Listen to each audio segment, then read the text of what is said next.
The Commander-in-Chief of the Forces, later Commander-in-Chief, British Army, or just the Commander-in-Chief, was the professional head of the English Army from 1660 to 1707 and of the British Army from 1707 until 1904. In most instances, Commanders-in-Chief of the Forces were not cabinet members. Instead, the British Army was represented variously in government by the Paymaster of the Forces, the Master General of the Ordnance, the Secretary at War and the Secretary of State for War. The office was replaced in 1904 with the creation of the Army Council and the appointment of Chief of the General Staff. Origins. On the 21st of February 1660, the reconstituted Long Parliament resolved that General George Monk be constituted and appointed Captain General and Commander-in-Chief, under Parliament, of all the land forces of England, Scotland and Ireland. After Monk's death, the post was abolished, until James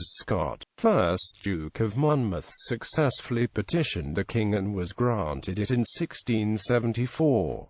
After Monmouth's execution, the post was again not filled until 1690, when it was bestowed upon John Churchill, Earl of Marlborough, during the King's absence in Ireland.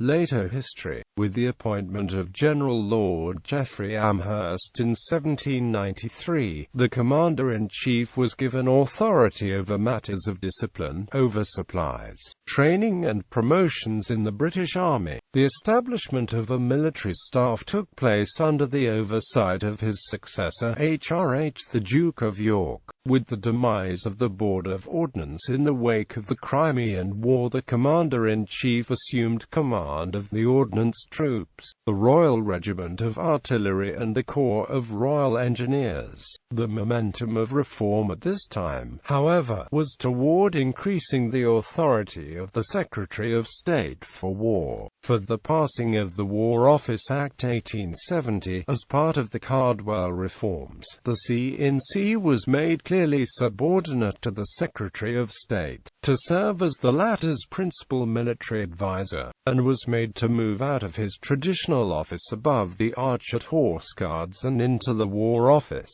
Nevertheless, in 1888 he is still described as having responsibility for all personnel and material issues for the Army and auxiliary forces, and in 1895 he took on the responsibilities of Chief of Staff. The post was finally abolished by recommendation of the Isha Report is set up in the wake of the Second Boer War, which established the office of Chief of the General Staff. Officeholders.